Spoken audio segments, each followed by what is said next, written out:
صلوات. لله الذي لم يزل ولا يزال حيا قيوما سميعا بصيرا، والصلاة والسلام على خير خلقه الذي أرسله بالحق شاهدا ومبشرا ونذيرا، وعلى آله وأصحابه الذين نوروا تنويرا. أما بعد، فأعوذ بالله من الشيطان الرجيم. بسم الله الرحمن الرحيم. قل إن كنتم تحبون الله فاتبعوني يحببكم الله ويغفر لكم ذنوبكم. صدق الله مولانا العظیم. خدای قادر سبحان رو متشکر و سپاسگزاریم از اینکه این فرصت رو در اختیار ما قرار داد تا در چنین شبی فرخنده و میمون و مبارک در چنین مجلس و محفلی خجسته گرد هم جمع بشیم و دقایقی چند با هم مذاکره داشته باشیم. خدای عزوجل رو بر این نعمت عظمی و بر همه انعامات و احساناتش سپاسگزاریم. از خدای عزوجل عاجزانه تقاضا داریم که این محفل ما رو، این نشست ما رو و این گرد همایی رو به بارگاه خیش قبول بفرماید و در راستای اهداف اسلامی و اعتلاء کلمه حق و خدمت به اسلام و مسلمانان بپذیرد. صمیمانه تشکر میکنم از برادرها و جوانانی که بانی و مؤسس و عرض شود دستن در کار واقعی بودند تا چون این فرصتی و زمینه‌ای به دست بیاد و مساعد بشه تا بتونیم در این شهرستان اردکان در خدمت جمعی از جوانان مؤمن و متعهد این مرزبون باشیم و در رأس همه از جناب مولوی قادری حفظه الله که ایشون در واقع نقش بسیار به سزایی رو ایفا کردند سپاسگزاری میکنیم و از همه عزیزان و در واقع این لطف ایزدی که شامل بنده شده رو پاس میدارم.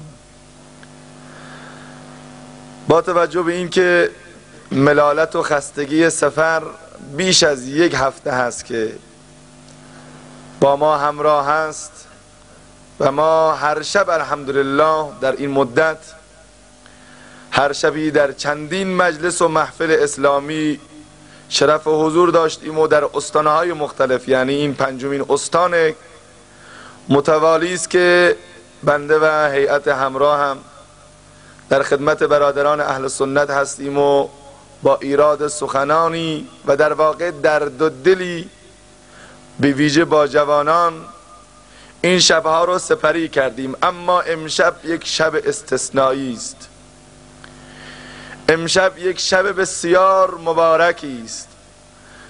حضور شما سروران عزیز و ملاقات من و شما ناخواسته مصادف شده با شبی بسیار مبارک، شب طلوع نور، شب درخشش اسلام، شب رقم خوردن سرنوشت تاریخ بشریت، شب تلألؤ و درخشش خورشید نبوت، شب انفجار روحانی نور ایمانی و نهایتاً شب قدم به عرصه ظهور گذاشتن بزرگ مرد تاریخ بشریت و منجی عالم انسانیت و قائد همه بشریت حضرت محمد مصطفی صلی الله علیه و سلم.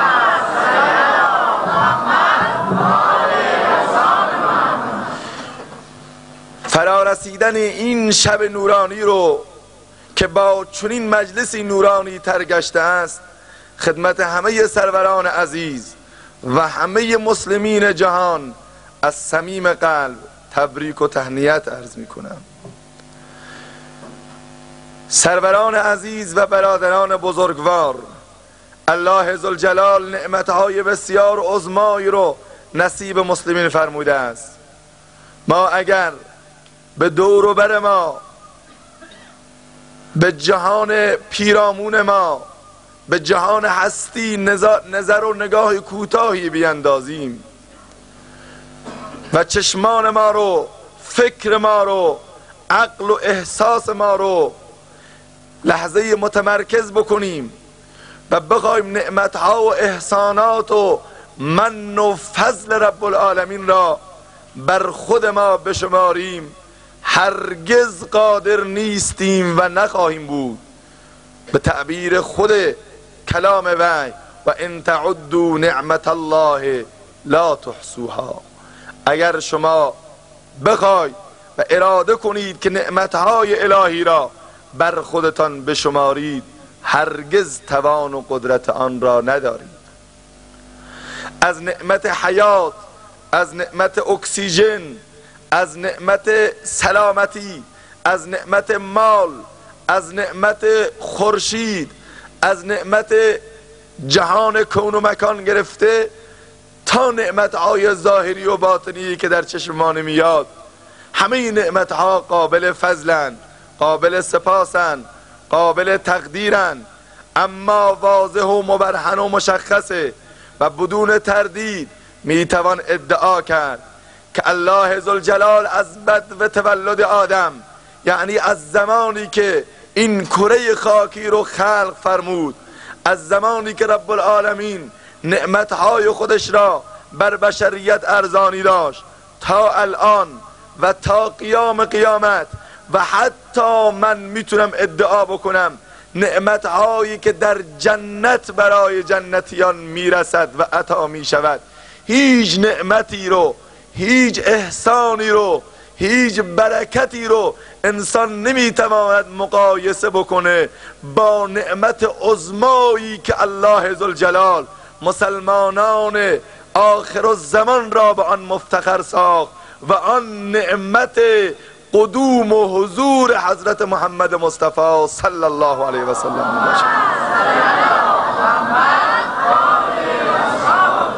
و قطعا این حرف منو و این کلام منو الله ذوالجلال تأیید میکند که لقد من الله علی المؤمنین اذ بعث فیهم رسولا. لام برای تأکید، قد برای تأکید، صیغه ها برای تأکیدن که قطعا بدون تردید، بدون شک الله ذوالجلال بر مسلمانان، بر جامعه بشریت، بر انسانیت من و فضل کرد با ارسال پیامبر آخر الزمان و با تولد و بعثت آن حضرت. اما تا اینجا برای همه مشخصه، اما وظیفه ما چیست؟ آیا فقط شنیدن نام رسول خدا از منابر و از کتب و رسانه هاست که یه پیامبری آمد، محمدی آمد، در دنیا طلوع کرد، ظهور کرد و پیام خودش را رسان و نهایتا رفت خلاص؟ آیا به همین اندازه، یعنی با بیوگرافی پیغمبر و با زندگی آن حضرت آشنا شدن تمام شد؟ تمام خدمات آن حضرت رو شناسایی کردی؟ خیر، قطعا اینطور نیست. رسول خدا اونطوری که الله ذوالجلال میفرماید و ما ارسلناک الا رحمتا للعالمین و ارسلناک للناس بشیرا و نذیرا و کفا بالله حسیبا. یا رسول الله، ما تو را به عنوان سمبل رحمت، نماد عطوفت و ارشد منجی جهان بشریت برای همه هستی، برای همه موجودات داریم میفرستیم. و ارسلناک بالحق بشیرا و نذیرا. تو شخصیتی هستی که برای بشریت میخوای چراغ امید را، چراغ زندگی رو روشن بکنی.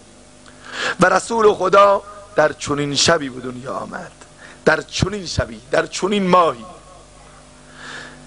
واقعا جا دارد عقربه های تاریخ لحظه توقف بکنه و از نزدیک همه ما دل بسپاریم به عام الفیل، سال روزی که رسول خدا در اون سال روز و ماهی و روزی که در اون روز متولد شدند. یه حقیقت رسول خدا در سپید دم روز دوشنبه 12 ربیع الاول یعنی در چنین شبی قدم به عرصه ظهور گذاشت و در واقع نور طلوع شد، خورشید طلوع گرفت و نوری درخشیدن گرفت، تاریکی شبها شکست، از پرتو ایمان او دنیای کفر از هم گسست، دنیا چراغانی بشد از برکت نام رسول، زیبنده باشد نام او مهرش به هر قلبی نشست. محمد که آمد سراجا منیرا به مؤمن و کافر بشیرا نذیرا، از او مؤمنان را دهد در قیامت خداوند جنت و ملکن کبیرا. محمد محمد بگو ای برادر که ذکرش خدا کرده ذکرن کثیرا. مرحبا سید مکی مدنی العربی، دل و جان باد فدایت چه عجب خوش لقبی، من بیدل به جمال تو عجب حیرانم، الله الله چه جمالیست بدین بوالعجبی. بله، رسول خدا در چنین شبی قدم به عرصه ظهور گذاشت و دنیا را منور ساخت، برکت و رحمت و عطوفت و مودت و عشق و رأفت نخستین ارمغان‌های رسول خدا برای جهان بشریت بودند. و ما معتقدیم که رسول خدا از نخستین لحظات طلوع خورشیدشان و نشستن بر اریکه بعثت و نبوت هیچ زمان یک لحظه رسول خدا حتی از جانفشانی و رشادت باز نیامدن. یعنی سعیشون بر این بود که با نزول یا ایها المزمل یا ایها المدثر قم فانذر رسول خدا خواب، راحتی، آسایش، هستی، زندگی، زن و فرزند همه را در طبق اخلاص ریختند و در راستای اعلای کلمت الله تقدیم کردند. این برای همه واضح و مبرهنه.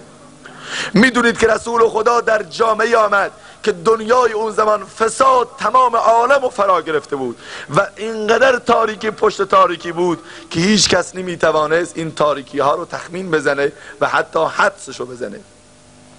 اما رسول خدا در این راستا همه هست و نیست خودش رو فدا کرد تا بتواند پیام الهی را، رسالت خداوندی را به گوش همه جهانیان برساند و این کار رو کرد.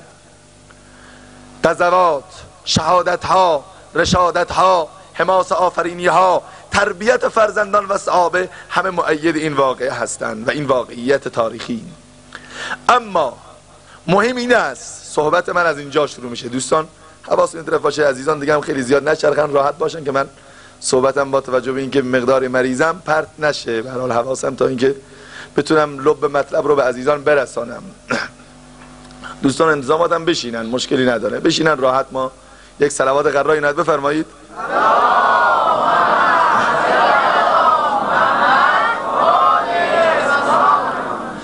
این یه چیز مشخصه، کسی نمیخواد بگه که پیامبر خدا در این راستا یعنی برای رساندن دین همه کوشش و تلاششو کردن.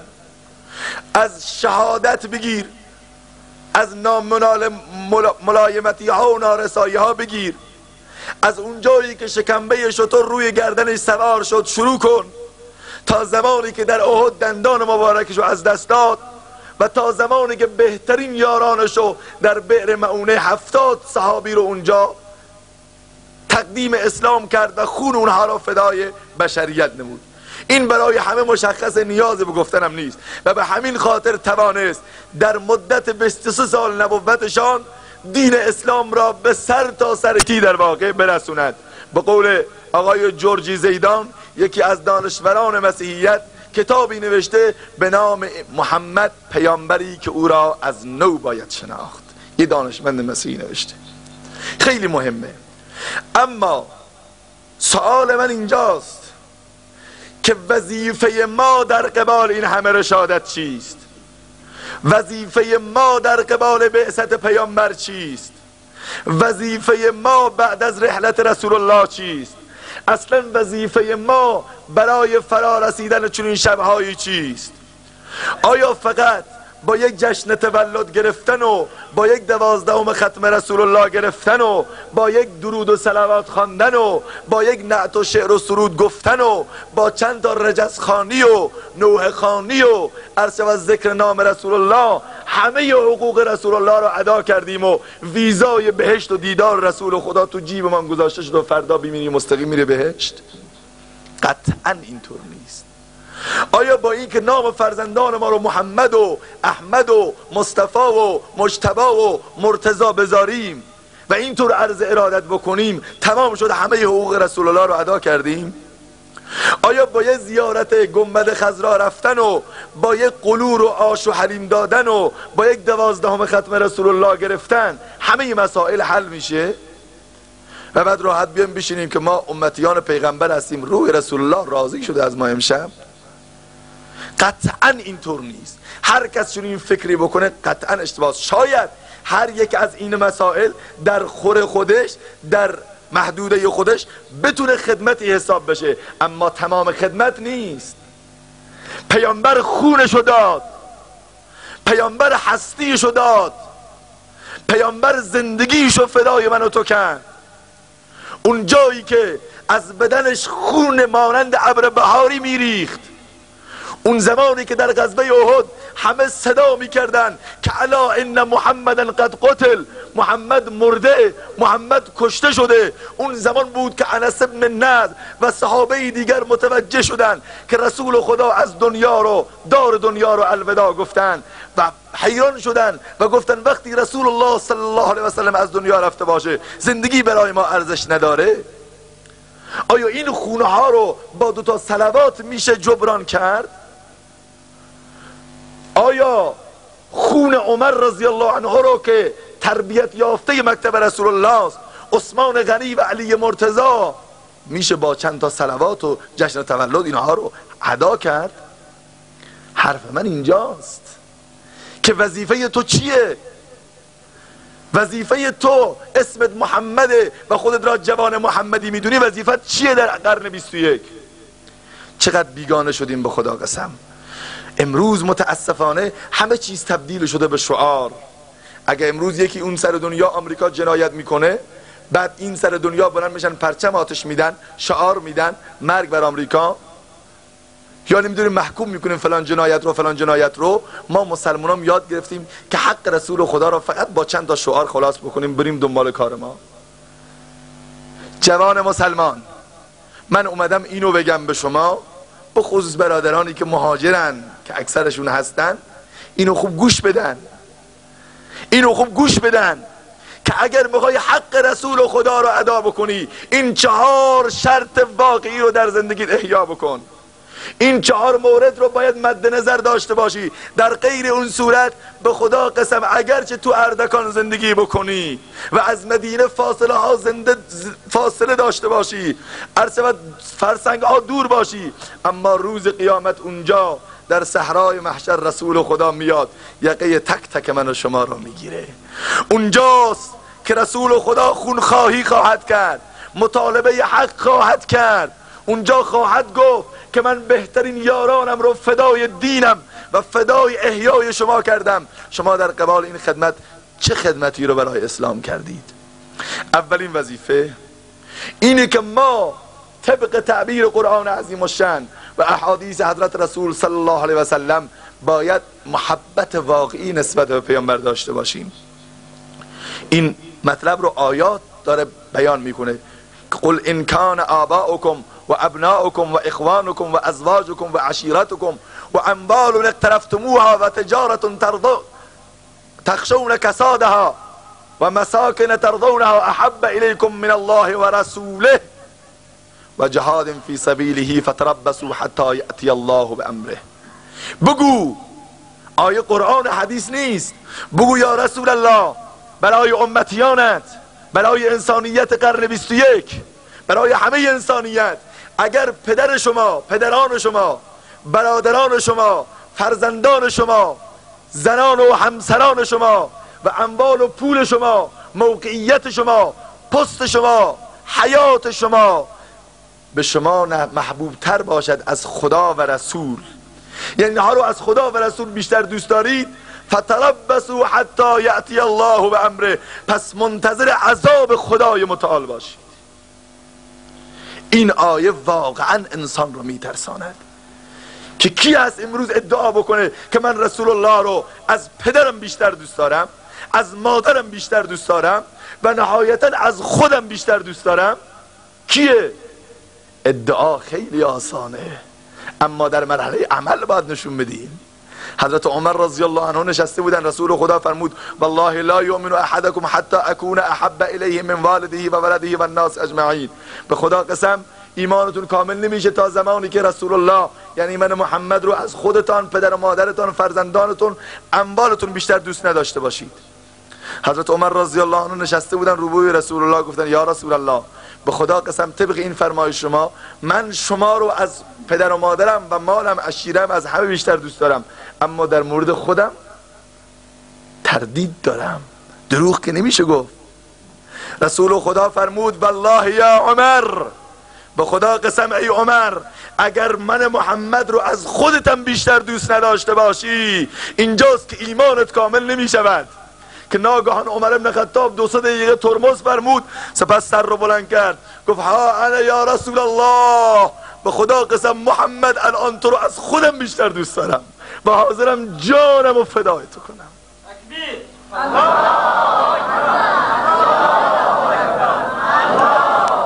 اینو میگن محبت. محبت یعنی تا این حد، این اولین وظیفه، محبت واقعی نسبت به رسول الله صلی الله علیه و سلم. و این رو در مرحله عمل پیاده میکنن صحابه. حضرت ابو دجانه انصاری رضی الله تعالی عنه یا حضرت ابو طلحه، شوخی نبود. اینها می آمدن در غزوات مختلف، در غزوه احد اون زمانی که رسول خدا در معرض تیره و آماج تیرهای کفار و مشرکین قرار گرفتن و از هر طرف تیرها زبانی میکشید، مگر شوخی است؟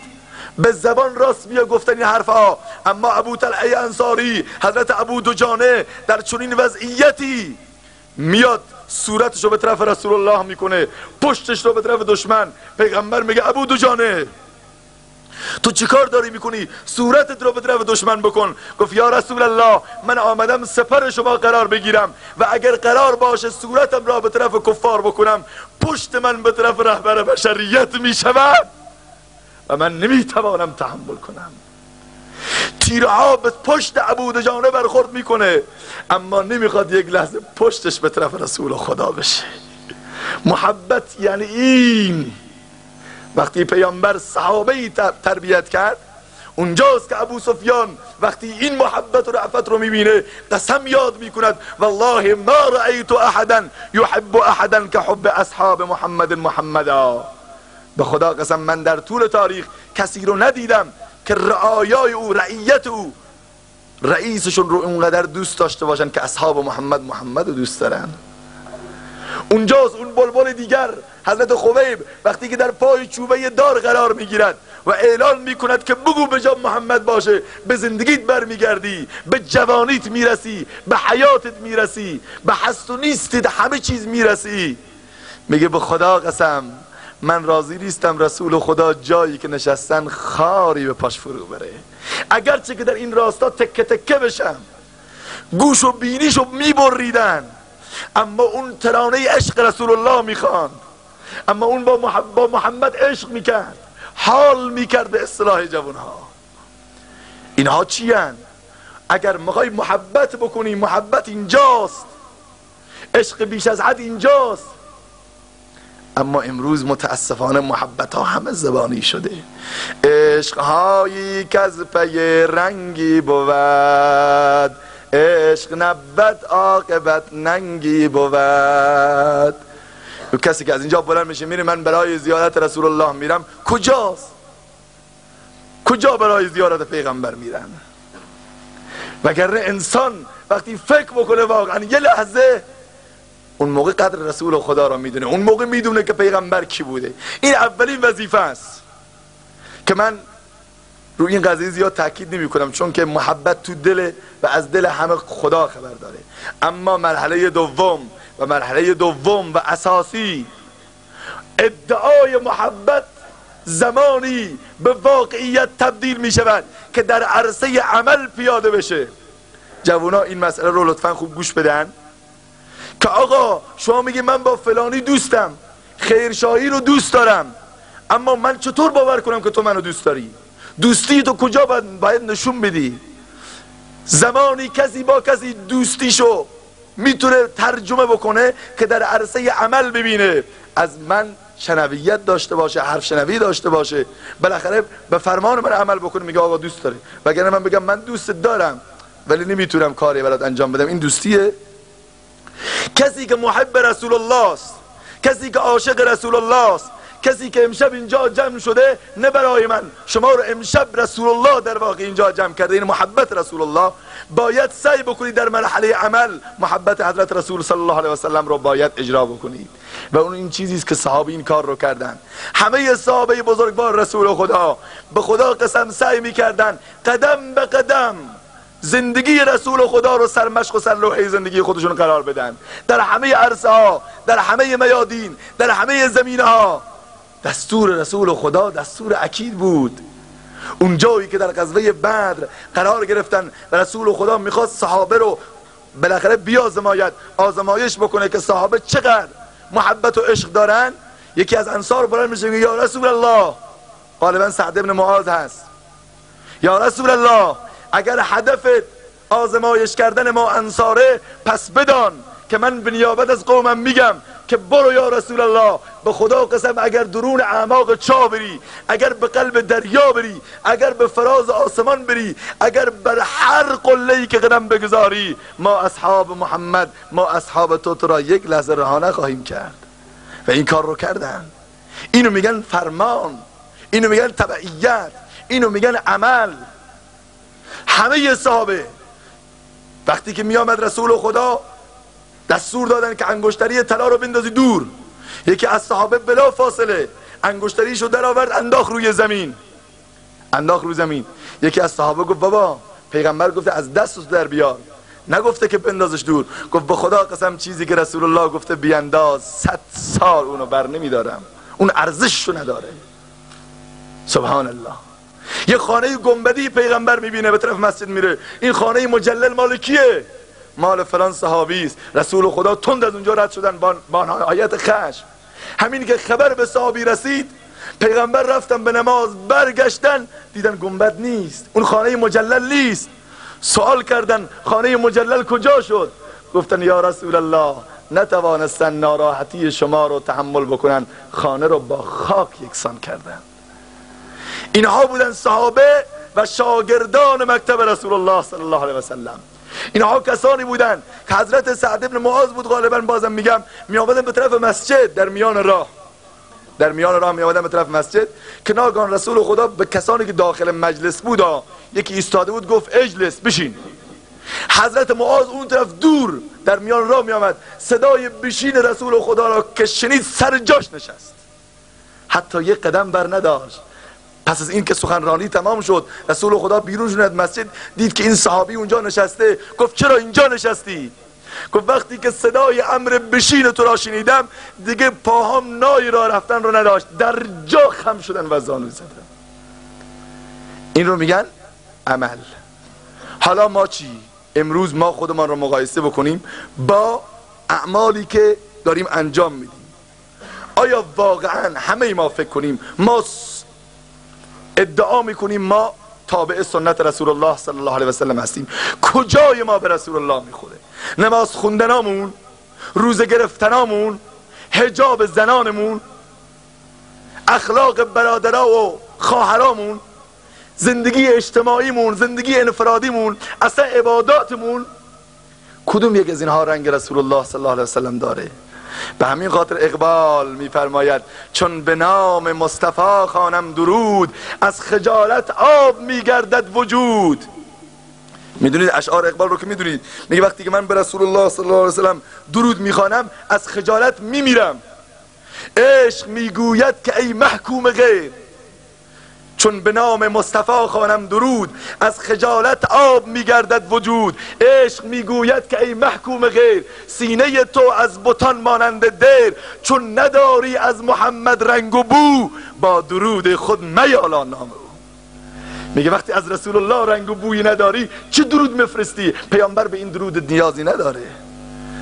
بیاییم سروران عزیز، جوانا، به خدایی که محمد رو به رسالت فرستاد من قسم یاد میکنم که اگر میخواید روح رسول الله راضی بشه، اگر میخواید در این شب ربیع الاول، شب تولد و بعثت رسول خدا، شب تولد آن حضرت، شب تولد و درخشش خورشید اسلام، روح رسول الله رو راضی بکنید، فقط باور بکنید روح پیغمبر نه با درود، نه با صدقه، نه با زکات های نفلی البته، نه با چنین مجلس، نه با مولود خانی، با هیچ یک از اینها اونقدر راضی نمی شود که روح نازنین رسول الله با احیای سنت های آن حضرت و مبارزه با معصیت و گناه راضی میشه. این یه واقعیته. من در مجلس ختم صحیح بخاری هم گفتم خدمت عزیزان که یکی از علمای بزرگوار ما خواب دیده بودن حضرت رسول صلی الله علیه و سلم رو که دور تا دور چشمان پیغمبر زخمی است و از چشمان نازنین آن حضرت که باید نور بباره خون داشت میبارید. سوال کردم، میگه در خواب یا رسول الله شما چرا قد مضطربی، چقدر ناراحتی که خون داری گریه میکنی؟ گفت ای عالم و بزرگوار، چرا خون گریه نکنم؟ آیا نمیدانی که خونکی چشمان من در نمازه، اما همه جوانان امت من بی نماز شدن، نماز داره ترک میشه. من منتظرم تا با نماز چشمام خنک بشه. من در گنبد خضرا منتظرم تا با احیای سنت های من روحم شاد بشه. اما هر بی نمازی که در امت من به دنیا میاد یک تیر زهراگین و مسموم بر قلب رسول صلی الله علیه و سلم است. تکبیر.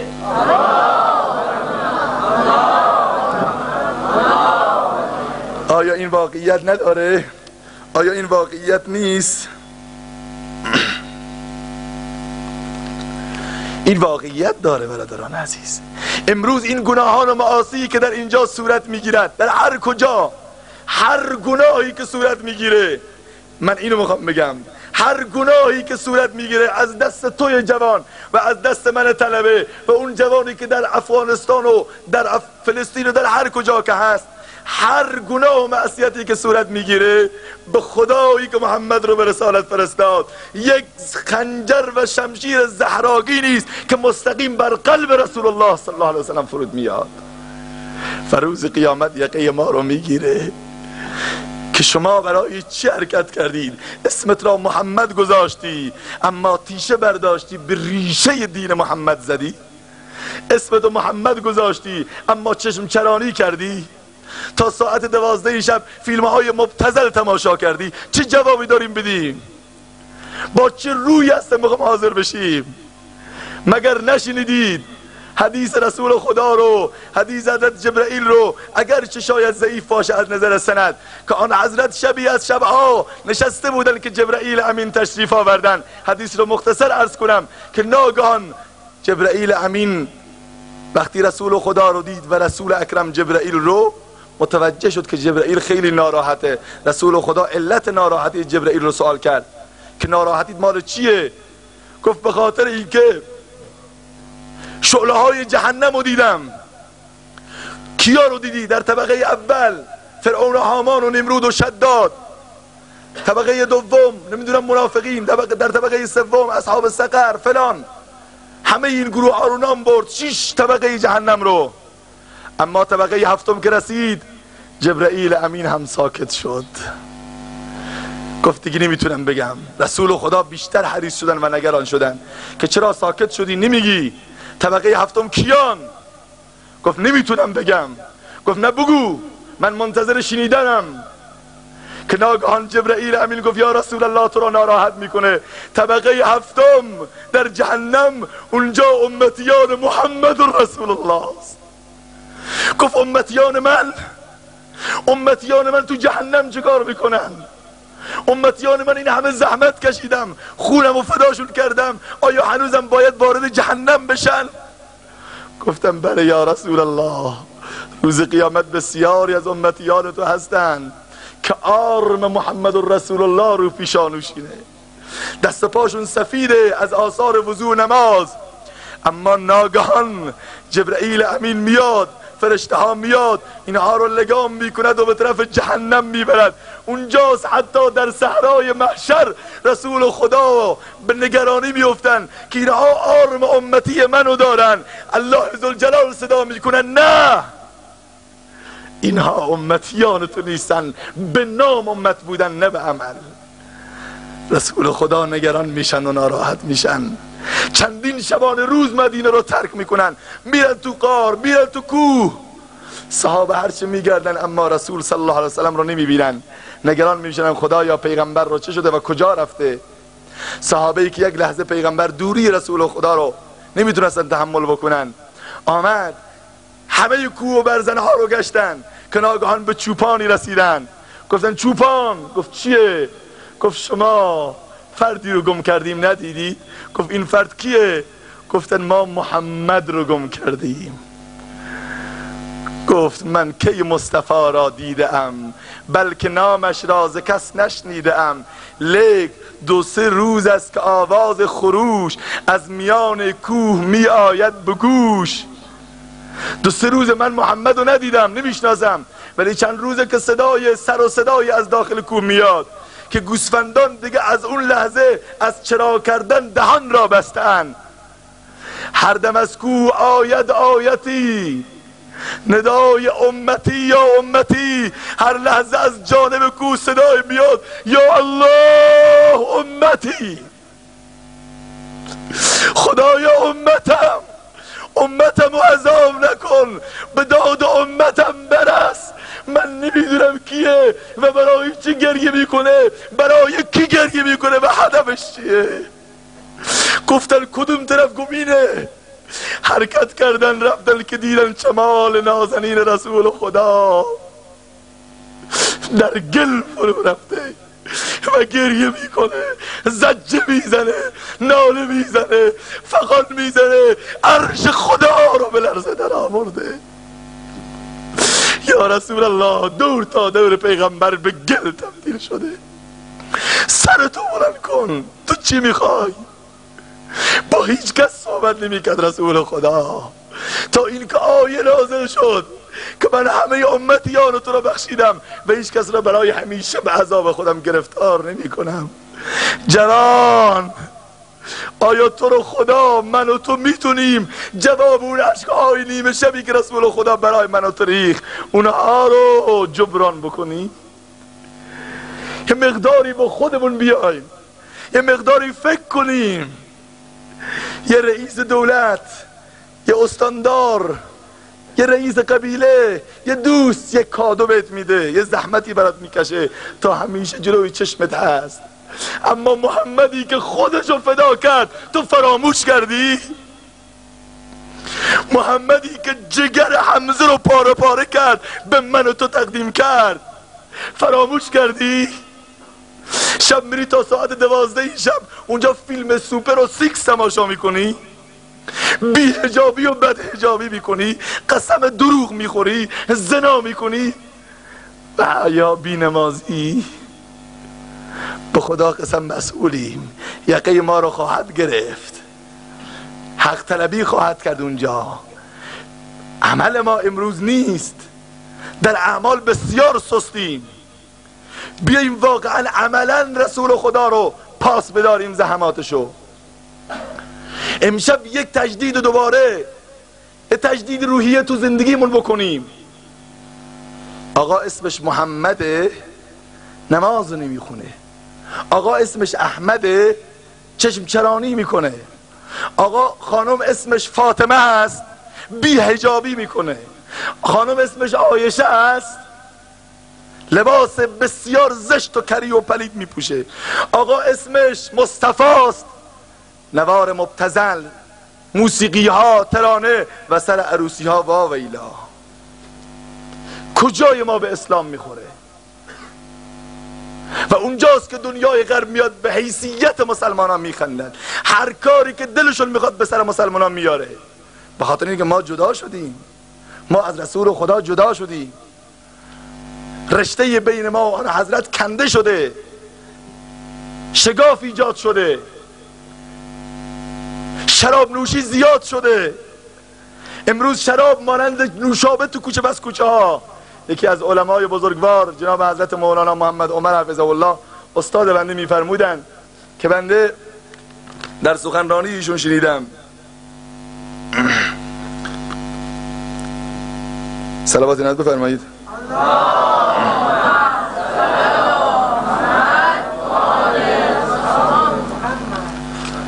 میگن در هندوستان یکی از علما بود، به نظرم یادم نرفته باشه، ابو عبدالله نخشوی، میگه به ایشون اطلاع دادن که در فلان منطقه هندوستان، این رو خوب گوش بدید، در فلان منطقه هندوستان یک پیری، یک آقایی، نمیدونم یک سیدی، مرشدی پیدا شده که بسیار دعوت میده مردم رو و مردم به شدت ازش تبعیت میکنن، دوستش هم دارن.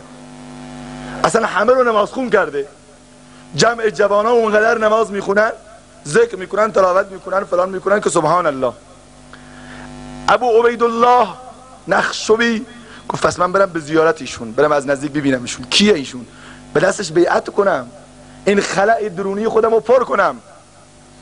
حرکت کرد، مسافت چندین کیلومتر، چندین شبان روز پیاپی راه رفتن رو. همین که به اون مجلس رسید متوجه شد که همه نشستن مریدها و دوستان و جوونا، چون این مجلس مبارک و فرخنده‌ای، و دارن شراب بینوشند. تعجب کرد که آقا به قول اقبال شیخ در عشق بتان اسلام باخت، رشته تسبیح از زنار ساخت، می شود هر مودرازی خرقه پوش، آه از این سوداگران دین فروش. این یعنی چی؟ از در برگشت، گفته که جلو نمیرم. حرکت کرد به دوستانش گفت برگردید، کسی که شراب بنوشه، کسی که این چنین مجلس خماربازی راه بندازه، این دیگه دوست خدا نیست. تعصي الاله وانت تظهر حبه لعمرك هذا في الفعال بديع لو كان حبك صادقا لاطعته ان المحب لمن يحب مطيع. مپندار سعدی که راه سوا توان رفت جز در پی مصطفی. خلاف پیامبر کسی ره گزید که هرگز به منزل نخواهد رسید. کسی میخواد به رسول الله برسه، برخلاف منهج رسول الله حرکت بکنه کجا میرسه؟ شب حرکت کرد، آمد برگشت، میان راه یا به منزل رسیده بود خوابشون گرفت، خواب شدن در عالم خواب. این عالم بزرگ ابو عبیدالله جنت خواب دید، بهشت و صحرای محشر رو که بهشتی ها دسته دسته میرن به طرف جنت. حرکت کرد در خواب ها که بره به طرف بهشت، که ناگهان به دروازه بهشت که رسید، دید همون پیر طریقت، همون ملای شرابخوار در دروازه بهشت ایستاده به عنوان دربان بهشت. میخواست بره تو، گفت اجازه نداری آقا. گفت من دوست دارم رسول الله رو، چطور نرم؟ گفت یه شرط داره. گفت چیه؟ گفت که این لیوان رو میبینی، لیوان شراب، این لیوان شراب رو بخور، این مجوز ورود تو به بهشت و به رسول الله است. استغفر الله. این شراب رو بخور، تو دنیا دیروز از من قهر کردی به خاطر شراب میخوردیم، حالا فکر میکنی میره بهشت، باید لیوان شراب بخوری بری وارد جنت بشی. که ناگهان گفتم خدایا شراب که حرامه، قماربازی حرامه، چشمچرانی حرامه، اعتیاد حرامه، همه یا حرامن، من چطور انجام بدم؟ گفتم نه، من شرابو نمیخوام حتی به قیمت ندیدن رسول الله صلی الله علیه وسلم، حتی اگر به من اجازه ورود در جنت ندن.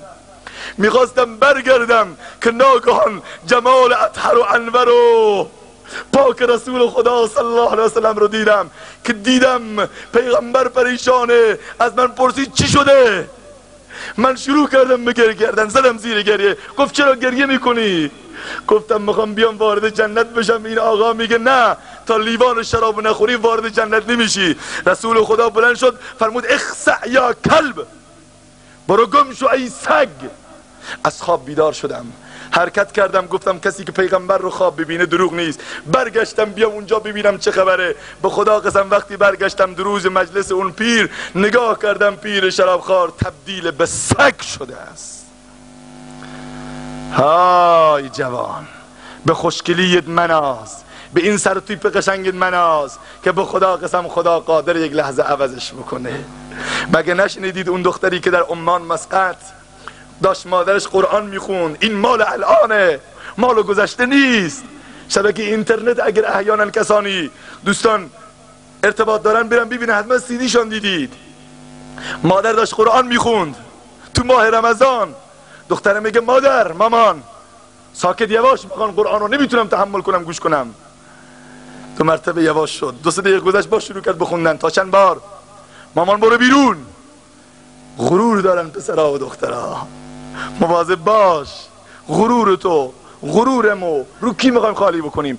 که ناگهان بلند شد دختر، قرآن رو از دست مادر گرفت، محکم زد به زمین. به زمین خوردن قرآن همان و تبدیل شدن به بوزین هم همان. اینها رو خدا داره به من تو نشون میده. ولی امروز ما متاسفانه اینطور نیستیم. خیلی بعید شدیم، خیلی خراب شدیم. واقعا باید تجدید نظر بکنیم. واقعا دوستان، بزرگواران، دور دوستها و یارها و بد رو خط بکشید. امروز این یه واقعیته. ما رو از رسول الله کی دور میکنه؟ دوستان ناباب. آن حضرت همیشه میفرمودن که متوجه باشید، الرجل علی دین خلیله فلینظر احدکم من یخالل. هر کس متوجه باشه، خوب دقت بکنه در گرفتن دوست. شاید بسیار بگن آقا چه اشکال داره، مشکلی نیست، پیامبر رفت. امروز دین لایک میاد اینجا تزریق میشه. مگر سال گذشته در افغانستان شما نشنیدید؟ شما که الحمدلله همتون از اونجایید، همتون از خاک اولیایید، همه من و شما فرزندان خواجه عبدالله انصاریم. آخ که تمام دنیا از خواجه عبدالله انصار نور میگیرن، من و تو کنار خواجه عبدالله در تاریکی زندگی میکنیم. من و شما خاک امام فخر رازی رو داریم، خواجه عبیدالله احرار رو داریم، خواجه غلطان رو داریم، اصلا خاک اولیاء رو داریم. افغانستانی که یک زمانی همچون نگینی در آسمان علم و هدایت و تاریخ بشریت می درخشید و دنیا از اونجا آب میخوردن، آب علم. مگر نشنیدید 2 سال قبل در 12 ربیع الاول 2 تا جوان در هرات بلند شدن، در فاکولته هرات، دانشگاه هرات، رشته ادبیات، آقای طارق و آصف. من خوب بلدم، شما هم خوب بلدید، همتون شنیدید اینو. بلند شدن علنا اعلان کردن که جوونا 12 میگیرید، چه خبره مگر؟ متوجه باشید ما 2 تا مسیحی شدیم که هیچ، به راحتی در افغانستان به پیغمبر اهانت کردن. گفتن شما دنبال محمد نرید، محمد رو ول کنید، که نعوذ بالله محمد چوپان بی سوادی بیش نبوده است. و صدایی از کسی در نیامد. تو افغانستان به کجا بره بگه چه کفر از کعبه برخیزد، کجا ماند مسلمانی؟ ای غنچه خوابیده چون نرگس نگران خیز، کاشانه ما رفت به تاراج غمان خیز. از ناله مرغ سحر از بانگ اذان خیز، از گرمی هنگامه آتش نفسان خیز. از خواب گران خواب گران خواب گران خیز. خودتو به خواب نزن. خیلی فهمیده ماشاءالله، همه ما میفهمیم، ولی باید هوشیار باشیم، باید بیدار باشیم، دوستا و دشمنانمون رو بشناسیم. نگذاریم هر کس بیاد دست ما رو بگیره از منهج رسول الله صلی الله علیه وسلم دور بکنه. با این دوستان ناباب نگردید. ای فغان از یار ناجنس، ای فغان همنشین نیک جویید ای مهان. میرود از سینه ها در سینه ها، از ره پنهان صلاح و کینه ها. شب اول تو رو میگه آقا بریم شربت بخوریم، نوشابه میخوریم، شب بعدی آبجو میخوریم، دلستر میخوریم، و نهایتا به شراب و تریاک و اعتیاد و مورفین و کوکائین و گرد میرسه و بار میره یک جوان معتاد بی مصرف. شب اول بریم فیلم سینمایی نگاه بکنیم، فیلم جنگی، فیلم نمیدونم هندی، و نهایتا فیلم هایی که ایمان و غیرت و وجدان و شرف و مجد رو در وجود جوان ما پودر میکنه و نابود میکنه. تو رو خدا برگرد، به حرمت این شب، به پاسبانی این شب بیا نمازها رو احیا کن. همه ما، من خودمو میگم و شما رو. و سومین وظیفه اینه نگذاریم کسانی که به ساحت پاک و مقدس رسول الله صلی الله علیه و سلم اهانت میکنه اونها زبان گشایی بکنن. نگذاریم کسانی که به پیغمبر ما اهانت میکنه اجازه ندیم. واقعا اون کسی که زبان بلده با زبانش، اون کسی که قلم داره با قلمش، اون کسی که فکر داره با فکرش، کسی که دست داره و زور داره با زورش، باید بایستیم. آخر برای ما دیگه چی مونده؟ قرآن رو اینطور اهانت میکنن، روز بروز در درون زندان ها قرآن ها رو پاره میکنن، درون دستشویی ها میریزن، به کعبه اینطور اهانت میکنن، به بیت المقدس اونطور. و به رسول خدا صلی الله علیه و سلم هم اینطور. چرا؟ چون که میدونن امت پیغمبر امروز ابوبکری ندارد. امروز وقتی در دنیای غرب زبان عربی را زبان ترور و محمد رسول الله را تروریست درجه اول معرفی میکند، میداند که دور بر محمد دیگه ابوبکری نیست، دیگه در میان جوانان خالدی نیست. علی ها مرد، طلحه رفت، رد پای از آنها نیست. هیچ کدوم از اینها نیستن. میدونن که جوانان افغانستانی که اون زمانی که روسیه بلند شد و حرکت کرد بیاد حریم اسلام رو در افغانستان نابود بکنه، اونجا بودن جوانان و قهرمانی که شمشیر به کف گرفتن، گفتن ایونقص الدین و انا حی، آیا در دین رسول الله کمی و نقص بیاد؟ آیا در افغانستان لشکر کفر بیاد به نوامیس مسلمین اهانت بشه و ما مسلمانان افغانستان زنده باشیم؟ همه تن حرکت کردن و روسیه کردن که میبینید چی شده. ولی امروز نیست. امروز آمریکا طرح دوستی انداخته، با رشته دوستی آمده، زندگی مردم رو مختل کرده. و توی جوان و من برای چی نفهمیم؟ چرا اجازه بدیم؟ معاذ و معوض ها نیست که جلو اینها رو بگیره. بچه های کوچک، یه آقایی بود چند سال قبل، استاد ما مولانا محمدور تعریف میکرد در افغانستان در پاکستان، اون زمانی که حکومت انگلیس آمده بود تو پاکستان و عرض شود خدمت شما هندوستان، همه جا خیمه خودش رو ترک کرده بود. انگلیسی ها آمده بودن، تمام قضات شهر شده بودن، اصلا توی شهرهای بزرگ قاضی ها، حکومت، پلیس، رئیس همه مسیحی بودن، یهودی بودن. یه مسلمانی به نام عبدالباقی بود اسمش، این گاری داشت، نمکی. خدا از یه نمکی چقدر کار میگیره. شغل مهم نیست، بعضیا شاید بنان، بعضیا شاید کارگرن، ولی نزد خدا کار فیزیکیش مهم نیست، قدر کار مهمه. میگه حرکت کرد آمد، عبدالباقی داشت نمکی میکرد، دیگه مسلمان ناراحت از پله‌های دادگاه میاد پایین. گفت چه خبره؟ گفت هیچی، ناراحتم. گفتم برای چی؟ گفت دعوای من و یک انگلیسی افتاده سر یک قضیه‌ای، رفتیم پیش قاضی، حالا به هر جهت حق رو از من گرفته داده، به اون که هیچ، اما میدونید که به رسول خدا اهانت کرد، به محمد اهانت کرد که من اینو نمیتونم تحمل بکنم. گفت ای بی غیرت، به رسول الله اهانت کرد، تو ساکت نشستی و لبات اینجا آویزان شده که به پیغمبر اهانت کرده، بریم تو ببین چه خبره. گفت چه خبره؟ گفت بالاخره جریان همینه که داره میشنوی. به رئیس گفت تا فردا 24 ساعت اجازه داری، یا توبه نامتو بنویس یا ساعت 25 مال منه. گفت برو گم شو مرتی که، برو نمکیتو بکن. آمد اونجا پیش مادرش عبدالباقی، گفت مادر، گفت چیه؟ گفت دیگه کار بسته، پولم ندارم، گاریم و اسب و هر دو تو رو میفروشم، من دیگه بیها نیاز ندارم. گفت چیه مادرم؟ یه مادر پیر داری، اینا رو میخوای دست بدی؟ میخوای چی بخری؟ گفت اسبم میخوام یه شمشیر بخرم، گاریمو میخوام یه لباس جنگی تنومند و مقداری خرج برای تو که من رفتم. گفت چه خبره؟ گفت دیروز در فلان دادگاه به ساعت پاک مقدس رسول الله اهانت کرده. مامان، من نمیتونم روز قیامت پیش رسول الله حاضر بشم و اونجا به من پیغمبر بگه به من اهانت شده، تو ساکت نشستی. مادرها کیا بودن؟ گفت بیا فرزندم پیشانی تو ببوسم، برو خدا پشت پناهت، من تو رو برای چنین روزی بزرگ کردم. اصلا عبدالباقی با مادر خداحافظی کرد، اسب گاریشو فروخت، شمشیر و زره تهیه کرد، آمد اونجا، وارد دادگاه شد. گفت قاضی، گفت چیه؟ گفت دیروز چه گفتی؟ گفت حرفی که دیروز گفتم این بوده. گفت بر میگردی حالا همه دور برش ایستادن، مسلح، اسکورت داشت، محافظ داشت، گارد ریاست جمهوری دور برش بود، شوخی نبود. گفت همینه؟ گفت به پیغمبر اهانت میکنی هنوزم؟ نعوذ بالله اون جمله رو 2 مرتبه تکرار کرد که من نمیتونم بگم، واقعا زمان رو یارای گفتن نیست اصلا. که ناگهان شمشیر خودش رو بیرون کرد، از غلاف کشید، گفت بسم الله الله اکبر، ها اليوم انتقم لمحمد. ای جهان بشریت بدانید که من عبدالباقی امروز انتقام محمد رسول الله را ازش میگیرم. با یک نعره تکبیر بر اون کافر حمله کرد و سر او را برای همیشه به درک اسفل وارد کرد.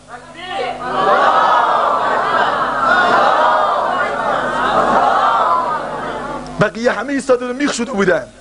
گفت ای بزدلها و پس فطرتها، بدونید که امت رسول الله عبدالباقی ها رو داره. سپس شمشیر رو انداخت، گفت الان منو بکشید که من بعد از کشتن او دیگه هیچ انتظاری ندارم، فقط غنیمت میشمارم فرصت رو که زودتر به دیدار رسول الله در جنت برم.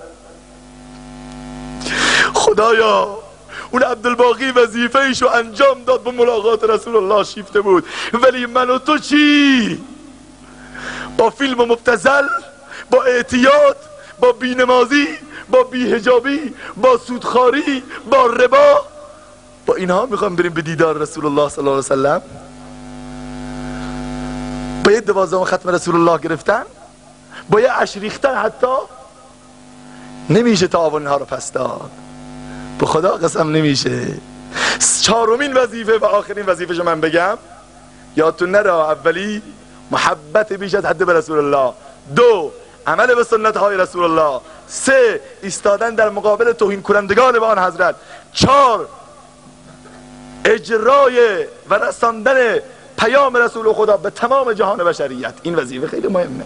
این مسلمان باید داعی بشه.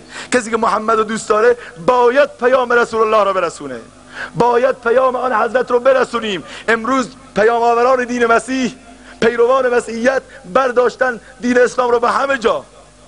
جماعت تبلیغ در ندای اسلام نوشته بود فکر میکنم، میگفتم ما رفتیم به آفریقای جنوبی، ظاهرا تو هواپیما به گروهی ملاقات کردیم از مبلغان مسیحیت، ما هم آشنا شدیم، صحبت کردیم. بعد میگون از ما سوال کرد شما برای چی میرید؟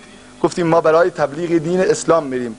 گفتیم مدت؟ پرسیدن برای چه مدت؟ ما گفتیم 4 ماه. از اینها خیلی خوشحال میشن، میگن 4 ماه ما در راه خدا تشکیل شدیم، به خودشون غریدن نازیدن. بعد میگه ما سوال کردیم شما برای چی؟ گفتن ما برای تبلیغ دین مسیحیت میریم. گفتیم برای چه مدت؟ شما 4 ماه 1 سال. گفت نه، ما موظف شدیم تا آخر عمر ما اینجا دعوت به مسیحیت کنیم. خجالت کشیدیم ما.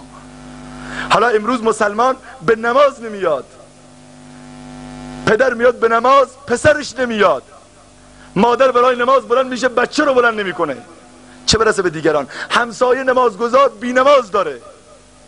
سروران عزیز، شما را به خدا قسم بیاد از این شب مبارک همه ما این 4 قول رو بدیم که بیاییم واقعا حق رسول خدا رو ادا بکنیم. 1 محبت داشته باشیم، 2 عمل بکنیم به سنت های رسول الله، 3 در مقابل معاندان بیستیم، 4 دعوت و تبلیغ رو احیا بکنیم بدون اغراق و بدون اجبار. هر کس حاضر مرد میدان ها. شما روبروی من ننشستید، روبروی خدا نشستید، درسته؟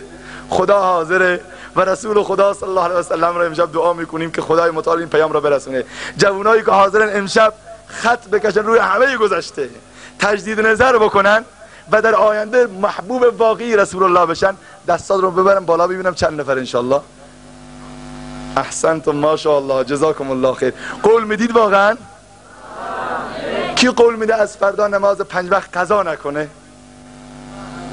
همه قول میدن انشالله. بعضی دستای کم پایینه، مثل که نماز صبح سخته ها، این مقدار بالا برید بی انصافا. ماشاءالله جزاکم الله خیر. کی قول میده از فردا تمام ماه ربیع الاول شبی 300 درود برای رسول خدا بفرسته؟ ماشاءالله احسنتم. این کارا دست بلند کرد خدا بالا نوشت ها. من که میرم، من چه امشب بشه چه صبح قبل از نماز بشه بالاخره رفتم، ولی شما میمونید و قولتون و الله رب العزت و الجلال.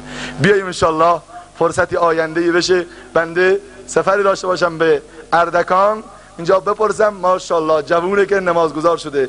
الحمدلله جناب مولانا واقعا راضی هستن. جوانان میگن جلسه انجمن جوانان دارن، جلساتی دارن با هم دیگر، نماز طاعتشون بسیار خوبه، ولیکن ما نباید بینا اکتفا بکنیم، بلکه باید هر لحظه به طرف جلو حرکت بکنیم و هیچ زمان عقب گرد نداشته باشیم. به هر حال مسلمان باید همواره به سمت جلو حرکت بکنه انشاءالله. الله عنایت بفرماید. الله عزوجل این جمع ما را جمع مغفور بگرداند و خدای متعال این چنین جمعی که امشب اینجا برگزار کردیم روز قیامت این جمع را در جنت کنار رسول الله برگزار بفرماید. الله عزوجل از همه ما راضی بشه. در پایانم بسیار خرسند و خوشحالم از این چنین فرصتی پیش آمد تا در جمع گرم شما عزیزان قرار گرفتم. سلام گرم مردم خراسان جوانان مشهد رو به شما تقدیم میکنم و متقابلا انشاءالله سلام گرم شما رو و حضور گرم شما رو هم به اونجا خواهیم رسان. موفق و مؤید باشید. السلام علیکم و رحمت الله تعالی و برکاته.